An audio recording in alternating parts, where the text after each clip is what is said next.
여기 사람이 칼에 찔렸어요. 일본 성매매업소에서 비명이 울려 퍼집니다. 경찰이 도착한 방 안에는 한 여성이 피투성이로 쓰러져 있었어요. 그리고 그 옆엔 주저앉아 있는 남성이 있었는데요.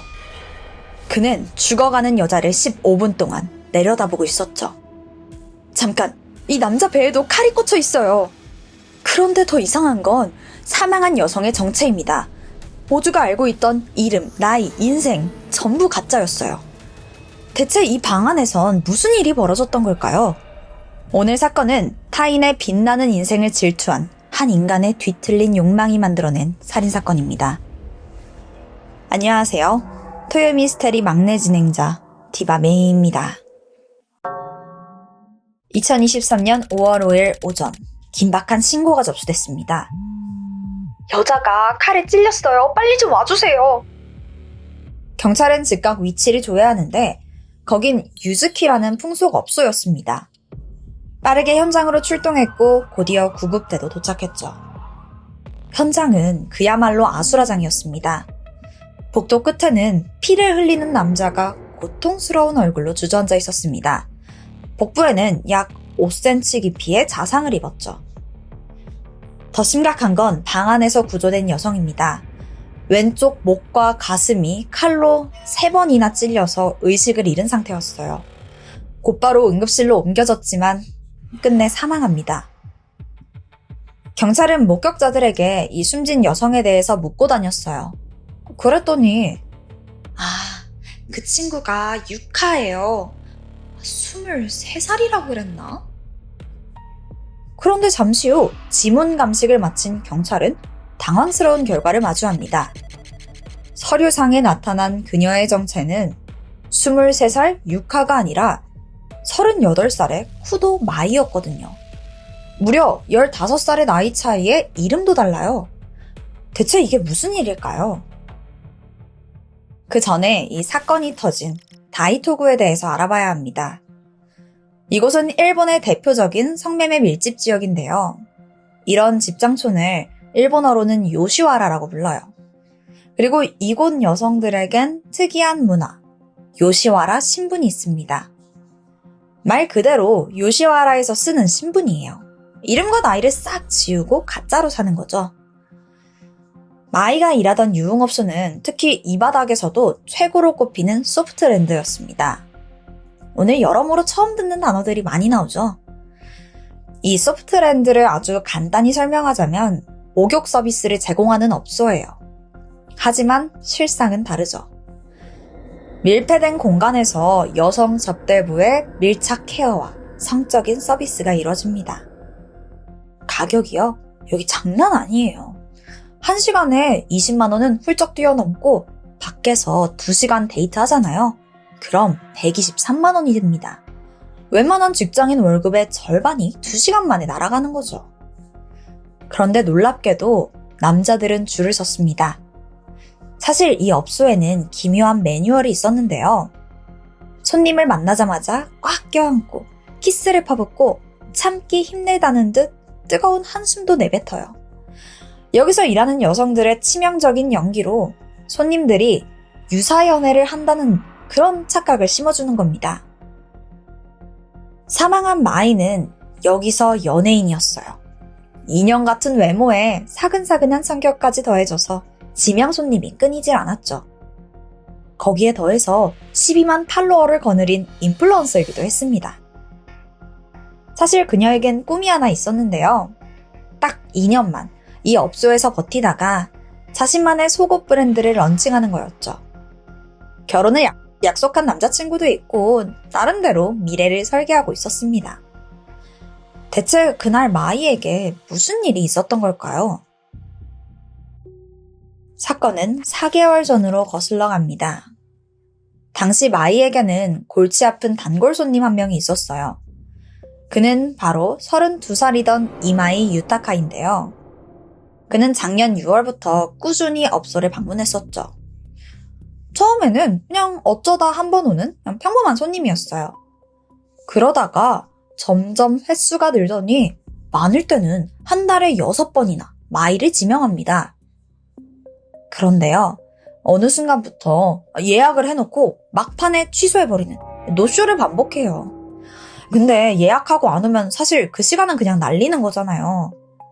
게다가 마이는 인기가 많은 직원이었고요. 손해가 꽤나 컸습니다. 결국 2023년 1월 참다 못한 마이가 폭발했어요. 유타카 씨, 취소가 너무 잦아요. 제 손해가 너무 크다고요. 하지만 경고 후에도 예약 취소는 계속됐습니다. 마이는 처음에 에이스다운 인내심을 발휘했어요. 나름대로 차분하게 그를 타일러 보기도 했죠. 그러자 유타카가 기다렸다는 듯이 구질구질한 속내를 털어놓습니다. 사실 최근 경제 사정이 너무 안 좋아져서 돈이 없대요. 마이는 어처구니가 없었어요. 더 이상 수익이 안 되는, 영업방해가 되는 이 단골은 더 이상 필요가 없었죠. 결국 그에게 출입 금지 조치를 내립니다. 그렇게 4개월이 흐르면서 마이의 기억에서 유타카라는 이름은 잊혀져 갔습니다. 그러던 5월 5일, 마이는 평소처럼 출근을 했습니다. 그날의 첫 예약자는 켄지라는 남성이었죠. 잠시 후에 흰 모자에 마스크로 얼굴을 꽁꽁 싸맨 남성이 들어옵니다. 수상해 보일 수도 있겠지만 이 업소 특성상 얼굴 노출을 꺼리는 손님들이 워낙 많았어요. 그러다 보니까 마이는 별 의심 없이 그를 맞이했습니다. 두 사람은 함께 엘리베이터에 올라타요. 둘이 남겨지자마자 마이는 정해진 매뉴얼대로 분위기를 잡으면서 손님의 마스크를 벗기는데 그 순간 그녀는 그 자리에서 얼어붙고 맙니다. 그는 바로 4개월 전 업소에서 제명당했던 그 유타카였어요. 이제 가면까지 써서 예약을 했던 겁니다. 마이는 기가 막혔지만 프로잖아요. 소란을 피울 순 없죠. 일단 그를 방으로 데려갔습니다. 그리곤 날선 말들을 쏟아내요. 그렇게 예약을 취소하더니 염치도 없이 여기를 어떻게 왔냐 막 몰아붙이니까 유타카가 울면서 빕니다. 그냥 한 번만 얼굴 보고 싶어서 그랬대요. 하지만 그런 그의 모습은 마이의 화만 더 돋굴 뿐이었습니다. 그녀의 차가운 시선만 꽂히자 유타카는 돌연 울음을 그쳐요. 그리곤 아무 말도 없이 일어나서 화장실로 향했죠. 잠시 후 화장실에서 나오는데 그 순간 유타카가 주머니에서 칼을 꺼내더니 그대로 마이의 목과 가슴을 사정없이 찔러버려요. 갑작스러운 공격에 마이는 비명조차 지르지 못한 채 쓰러졌죠. 방 안은 금세 붉은 피로 물들었습니다. 진짜 소름 돋는 건 지금부터예요. 유타카는 범행을 저지르고도 도망치지도 자책하지도 않았습니다. 피를 흘리며 죽어가는 마이 바로 옆에서 그녀를 물끄러미 내려다봤어요. 그것도 무려 15분 동안이요. 그녀의 숨소리가 옅어져 가자 갑자기 자기 배를 칼로 찌릅니다. 그는 경찰 조사에서 마이를 따라 죽으려고 했다라고 주장했지만 글쎄요. 그는 누구보다 살고 싶어 했습니다. 자기 배를 찌른 직후 복도로 기어나가서 울부짖었거든요. 배가 너무 아파요. 제발 구급차 좀 불러주세요. 제가 큰 잘못을 저지른 것 같아요. 곧이어 병원으로 이송된 유타카는 홀로 살아납니다.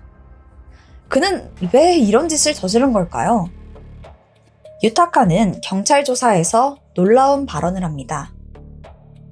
전 그녀를 사랑한 적이 없어요. 애초에 우린 그런 사이가 아니니까요. 그냥 그 여자의 빛나는 인생을 빼앗고 싶었어요. 비루한 자신의 현실과 달리 화려한 삶을 사는 마이에게 질투심을 느꼈다고 합니다. 그 삐뚤어진 감정 하나 때문에 한 사람의 목숨을 앗아갔다는 거죠. 그런데 이런 뒤틀린 성격은 불우한 가정환경이나 학교 생활에서 비롯된 경우가 많잖아요. 하지만 유타카의 과거는 너무나 평범했어요. 사랑을 듬뿍 받는 막내 아들이었고 친구 관계도 원만했죠. 그런데 무슨 이유에서인지 3년 전부터 가족들과 연락을 싹 끊어버립니다. 그러더니 도시로 올라와서 한 성매매업소의 종업원으로 취직해요. 그러던 2019년 마이를 만나게 되죠. 당시 그녀는 옆 가게에서 에이스로 활약하고 있었는데 우연히 마주치게 된 거예요. 짧은 만남이다 보니까 마이는 그를 전혀 기억하지 못했습니다. 하지만 유타카는 달랐죠. 그녀의 강렬한 이미지에 완전 반해버린 거예요. 인스타를 뒤져서 그녀의 계정을 알아냅니다. 그리고 막 사진을 찾아보기까지 해요. 하지만 딱 거기까지였어요. 이후에 유타카가 이직을 하면서 마이랑 다시 마주칠 일은 없겠다 싶었죠. 그렇게 3년의 시간이 흘러갑니다. 2022년 4월, 유타카는 알고리즘으로 마이의 SNS를 다시 보게 돼요. 보니까 전과는 비교가 안 될 정도로 아주 잘 나가고 있더라고요. 홀린 듯이 그녀의 사진을 넘겨보는데 명품 가방, 호텔 수영장에서 여유를 즐기는 모습, 그리고 슈퍼카까지? 계약직으로 하루하루를 버티던 그에게 마이의 세상은 마치 닿을 수 없는 별 같았죠. 그는 결심했습니다. 딱 한 번이라도 좋으니까 저 화려한 인생 곁에 서보고 싶다라고요. 결국 유타카는 마이가 있는 업소를 찾아내서 직접 예약을 잡습니다. 그리고 그날 성매매 비용까지 합쳐서 64만 원을 지불하고 나와요. 당시 유타카의 월급을 생각하면 꽤나 거금이었지만 그에게 망설임은 없었습니다. 하지만 그 딱 한 번의 만남이 지옥의 시작이었어요. 마이가 보여준 연기에 취해버린 유타카는 현실로 돌아오는 법을 잊고 말죠. 시간 연장은 기본에 120만 원이 넘는 외부 데이트까지 즐기면서 대출을 끌어쓰기 시작합니다. 그렇게 쏟아부은 돈은 어느새 4천만 원에 달했죠. 설상가상으로 주식 투자까지 완전히 망하면서 유타카의 인생은 벼랑 끝으로 내몰립니다. 그렇게 결국 예약 취소를 반복하게 된 거예요. 일단 예약 잡아놓고 돈이 없으니까 막판에 노쇼를 해버리는 거죠. 그리고 이렇게 생각했습니다. 마이는 돈도 많고 나랑은 특별한 사이니까 이 정도는 당연히 이해해주겠지? 하지만 돌아온 건 영구 출입 금지 통보였습니다. 마이에게 그는 그저 영업을 방해하는 진상 손님일 뿐이었으니까요. 그 순간 유타카의 머릿속은 분노로 가득 찼습니다. 왜 내 인생은 빚쟁이 밑바닥인데 마이만 자꾸 반짝이는 걸까? 그래, 내가 가질 수 없다면 너도 안 돼. 그녀를 향한 동경은 순식간에 사리로 변했습니다. 그리고 곧바로 인터넷에서 접이식 칼을 주문하죠. 당장이라도 일을 저지르고 싶었지만 마이의 인기가 워낙 많아서 예약조차 쉽지 않았습니다. 결국 2달을 기다린 끝에 드디어 가명으로 예약을 잡는 데 성공해요. 사건 당일 유타카는 모자와 마스크로 얼굴을 꽁꽁 가린 채 주머니 속 칼날을 만지며 집에 나섭니다. 업소 엘리베이터에서 마이에게 정체를 들켰지만 상관없었어요. 목적은 오직 하나였으니까요. 두 사람은 그렇게 나란히 객실로 들어갔고 그곳에서 범행을 저질렀던 겁니다. 2023년 11월 마침내 유타카의 재판이 열립니다. 검찰은 이 사건을 치밀하게 준비된 계획살인으로 규정했어요. 흉기를 미리 구매했고 가명을 써서 계획적으로 접근했잖아요. 무엇보다도 마이를 찌른 뒤에 15분 동안 아무것도 하지 않고 방치했어요. 이건 확인 사살이나 다름없었습니다. 검찰은 유타카에게 징역 18년형을 구형합니다. 하지만 결과는 예상 밖이었어요. 재판부가 유타카에게 유리한 요소들을 하나 둘씩 인정하기 시작한 겁니다. 그가 범행을 자백하고 반성하고 있다는 점, 그리고 그의 어머니가 법정에서 눈물로 선처를 호소했다는 점을 들었죠. 어머니는 아들이 출소하면 사회 복귀를 전적으로 돕겠다라고 약속했습니다. 글쎄요, 이게 과연 사회를 위한 걸까요? 이건 그냥 본인 아들 위한 거잖아요. 그럼에도 재판부는 구형보다 낮은 징역 16년형을 선고합니다. 검찰과 변호인이 모두 항소를 포기하면서 형은 확정돼요. 이렇게 재판도 끝나고 사건의 전말도 밝혀졌습니다. 하지만 여전히 풀리지 않은 의문이 하나 남아있어요. 정말 유타카는 그저 질투심, 이거 하나 때문에 잔인한 짓을 저지른 걸까요?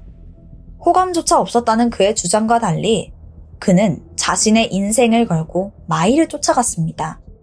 무리하게 대출까지 받아가면서 그녀를 찾았고 사건 당일엔 발밑에 탑작 엎드려서 빌 정도로 용서를 구했죠.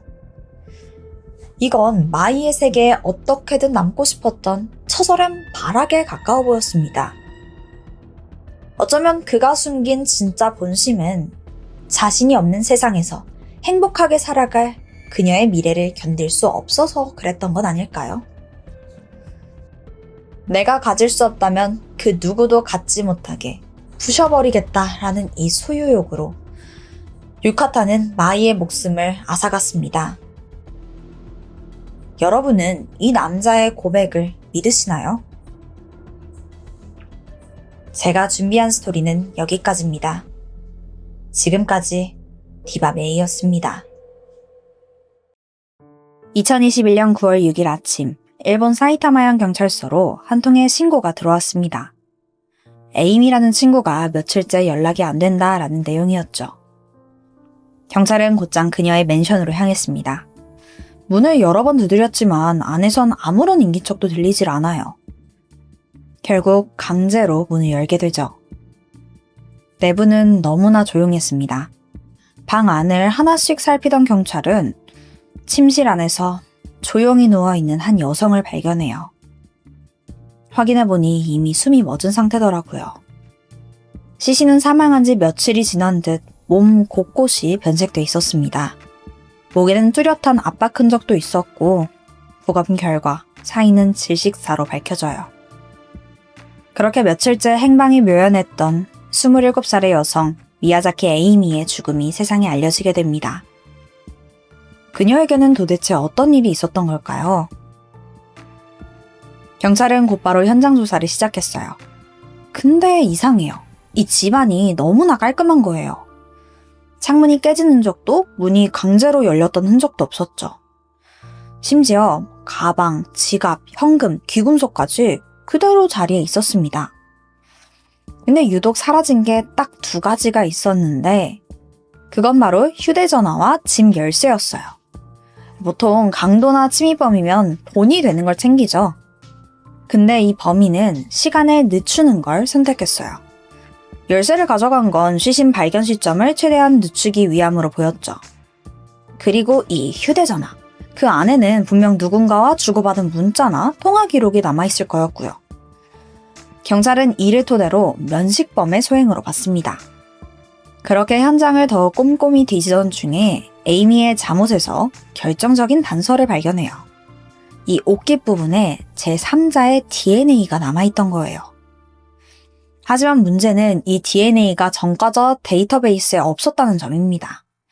이 흔적은 남아있었지만 이게 누구인지 특정하긴 어려운 상황인 거죠. 유일한 단서가 힘을 잃은 지금, 경찰은 이 수사 방향을 바꿔요. 범인을 모른다면 피해자를 알아보자 라는 생각으로 에이미의 삶을 뒤쫓기 시작한 거예요. 그리고 이 과정에서 그녀가 다소 복잡하고 또 열악한 환경에서 자라왔다는 사실을 확인합니다. 에이미는 1994년 사이타마현에서 4남매 중 막내로 태어났어요. 하지만 어릴 때 부모님이 이혼을 하면서 갑작스럽게 온 가족이 뿔뿔이 흩어지게 됩니다. 그녀는 1살 더 어린 언니 A씨와 함께 사이타마현에 위치한 아동 보호시설에 맡겨지는데요.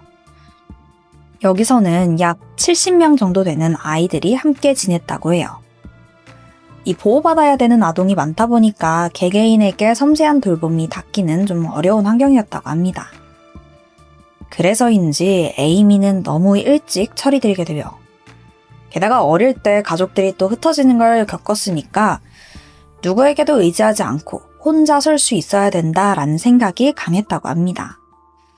학창시절 내내 빨리 자립하고 싶어 했죠. 에이미는 일본에서 아르바이트가 가능한 18살이 되자마자 일자리를 찾아요. 도시락 가게에서 일을 하면서 생활비를 모았고 충분한 돈이 모이자마자 시설을 떠나서 혼자 살아가기 시작합니다. 이때 언니 A씨는 함께하지 않았어요. 이 정확한 이유는 알려지지 않았지만 아마 서로 삶의 방향성이 좀 달랐던 것 같아요. 언니는 여전히 시설에 남아서 좀 안정적인 생활을 원했지만 에이미는 하루라도 빨리 세상 밖으로 나가고 싶어 했으니까요. 그토록 에이미가 원하던 독립이었지만 그 기쁨도 오래가진 못했습니다. 현실이 기다리고 있었죠. 월세도 내야 되고 매일같이 일에 나가야 했어요. 당당히 독립했는데 실패한 모습을 보이고 싶지 않았습니다. 그래서였을까요? 그녀는 점점 가족, 친구, 그리고 가장 가깝게 지내던 언니 A씨와의 연락까지 줄여갑니다. 이게 단절의 시작이었어요. 언니 A씨의 말에 따르면 동생이 시설을 나간 뒤 2, 3년 동안은 종종 연락도 되고 얼굴도 봤다고 해요. 하지만 에이미가 21살이 되던 때에 그녀는 갑자기 연락을 완전히 끊어버립니다.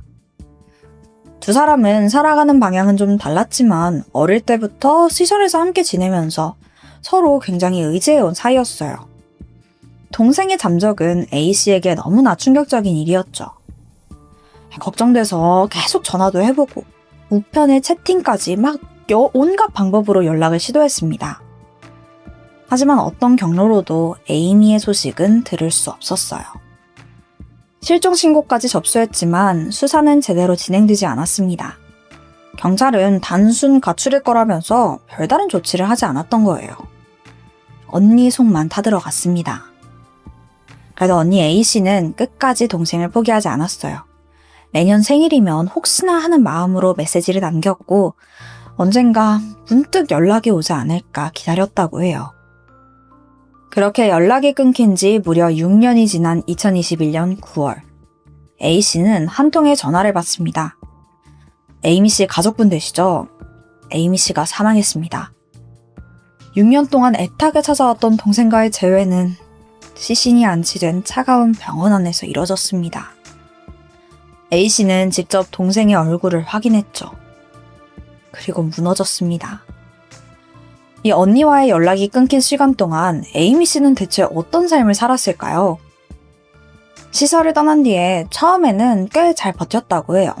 도시락 가게, 편의점, 음식점에서 쉬지 않고 일하면서 작은 월세방을 얻었죠.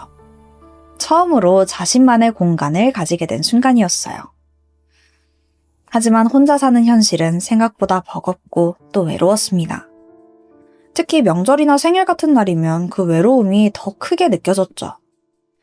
하지만 자립을 결심하면서 이제 혼자서 버텨야 된다 마음을 굳게 먹었거든요.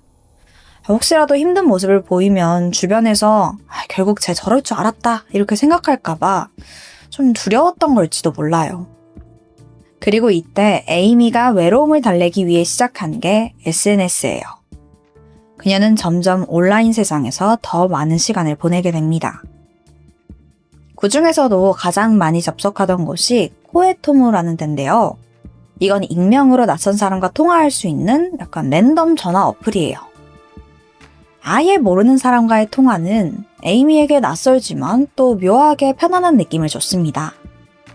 밤마다 일을 마치고 집으로 돌아오면 이어폰을 끼우고 앱을 키는 게 그게 일상이 됐죠.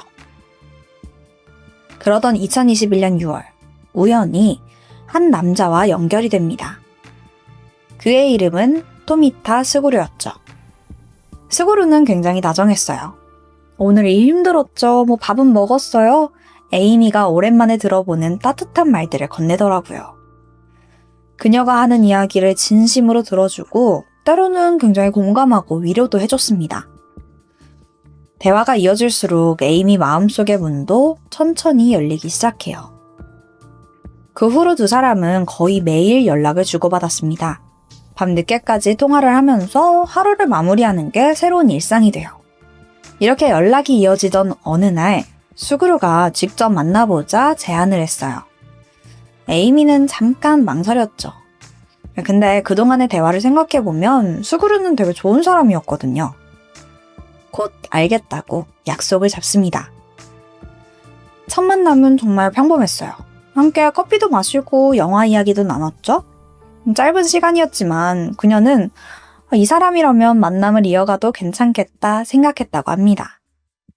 하지만 시간이 지나면서 이 평범했던 관계는 서서히 달라지기 시작해요. 그의 관심이 점점 통제로 변해갔거든요. 처음에는 평소처럼 다정했습니다. 하지만 분위기가 조금씩 달라져요. 어느 순간부터 그의 말에 의심이 섞이기 시작하더라고요. 누구를 만났는지, 어디에 있었는지 에이미의 일상을 막 꼬치꼬치 캐물었죠. 처음에는 그냥 걱정이라고 생각했어요. 하지만 날이 갈수록 수구루의 행동은 선을 넘기 시작합니다. 에이미가 SNS에 뭘 올리면 누가 댓글을 달았는지 또 누가 좋아요를 눌렀는지 일일이 다 확인을 했고 조금만 연락이 늦어져도 예민하게 반응해요. 그렇게 하루 이틀 지날수록 그녀의 일상은 점점 더 수구루 중심으로 돌아가기 시작했습니다. 친구들과의 약속은 줄었고 SNS 계정도 비공개로 돌려요. 휴대전화엔 수구루의 메시지만 쌓여갔죠. 그와의 관계가 깊어질수록 에이미의 세상은 점점 더 좁아져 갔어요. 근데 여러분, 여기서 충격적인 게 이 모든 게 고작 3개월 만에 벌어진 일이에요. 두 사람이 처음 앱에서 연결된 게 6월이었고 그 사이에 불과 딱 2번 만났거든요. 하지만 수구루는 이미 에이미의 삶 전체를 지배하고 있었습니다.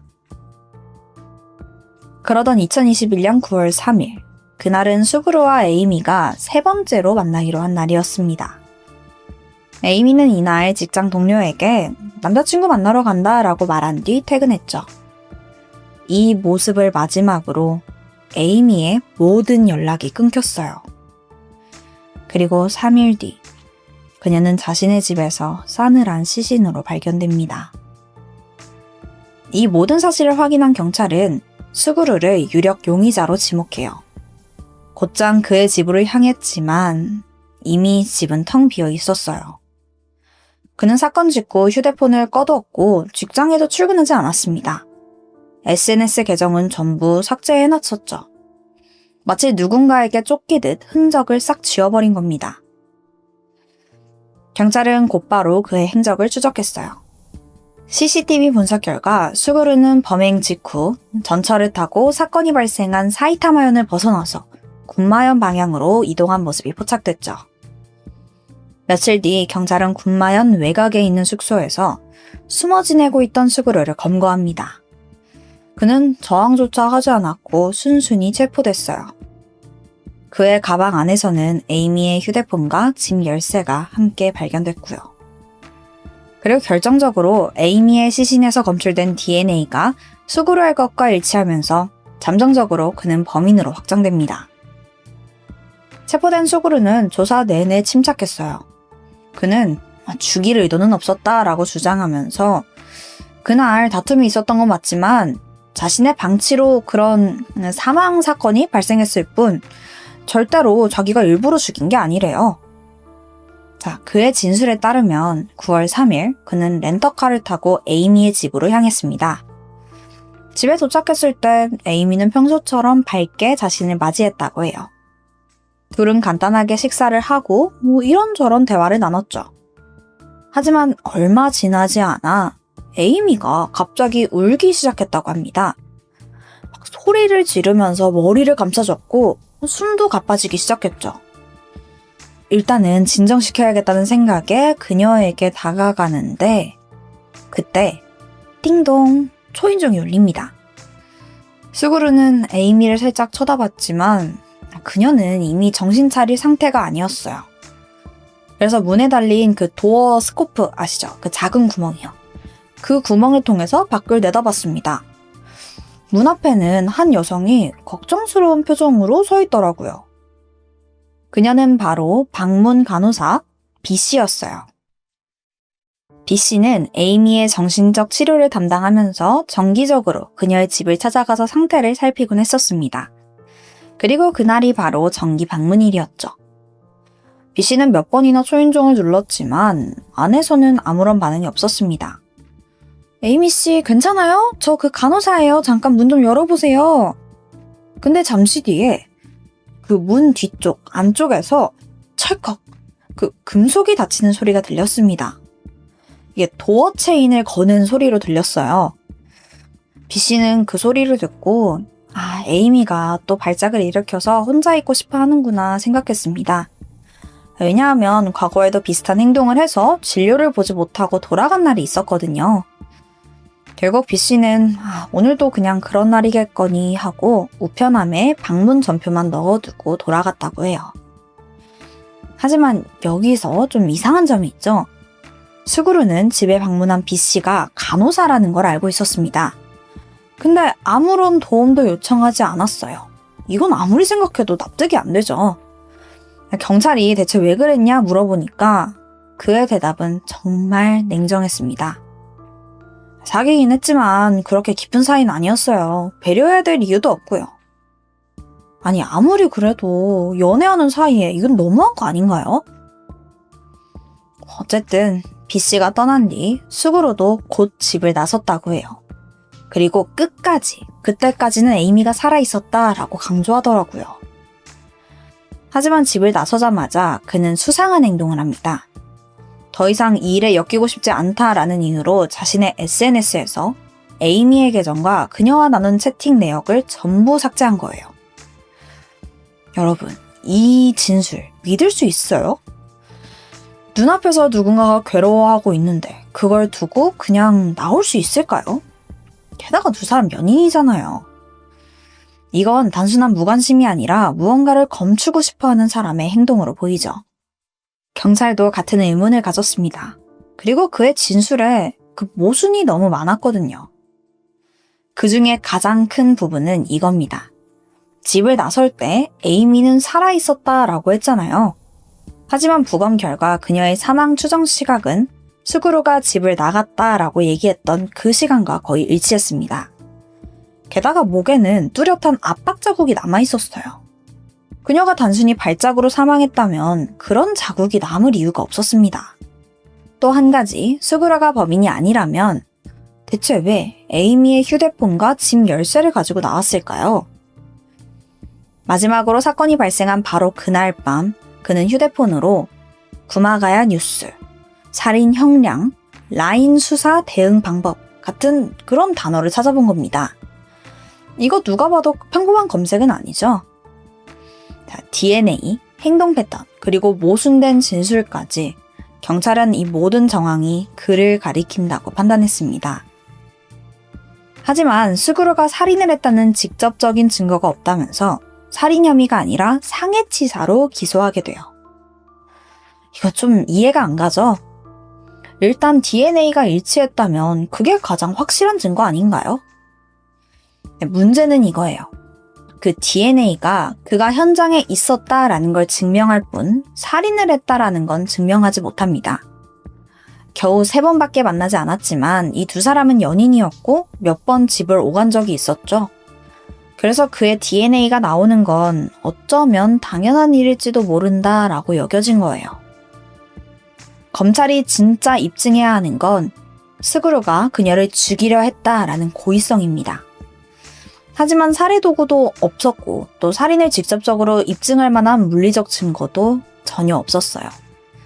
결국 죽일 의도는 없었다라는 스그루의 주장을 완전히 배제할 순 없던 겁니다. 2023년 3월 스그루의 상해치사 재판이 열립니다. 그는 재판 내내 검찰의 질문에 뻔뻔한 눈빛에 또 침묵으로 일관하는 모습을 보였어요. 검찰은 이 태도를 지적하면서 반성의 기미가 전혀 보이지 않는다고 언급했죠. 게다가 사건 직후 검색했던 살인 형량, 수사 대응, 뉴스 이런 기록들에 대해서도 범인이 아니면 굳이 할 필요 없는 행동이라면서 그를 몰아붙였어요. 스구루는 단 한마디도 안 하다가 마지막 최종 발언 때 드디어 입을 뗍니다. 비록 내가 제대로 된 인생을 살던 사람은 아니었지만 그래도 내 인생은 자유로웠어요. 내 자유나 돌려주세요. 되도 않는 말을 합니다. 재판부는 당연히 검찰 손을 들어줬고 스구루에게 징역 9년이 선고됐어요. 그는 납득할 수 없다면서 곧바로 항소했지만 곧 기각되면서 판결은 확정됩니다. 스구루는 여전히 자신이 결백하다고 주장합니다. 하지만 정말로 결백한 사람이라면 그날 방문했던 간호사에게 왜 도움을 청하지 않았을까요? 에이미의 아이디와 또 채팅 내역은 왜 지웠고요?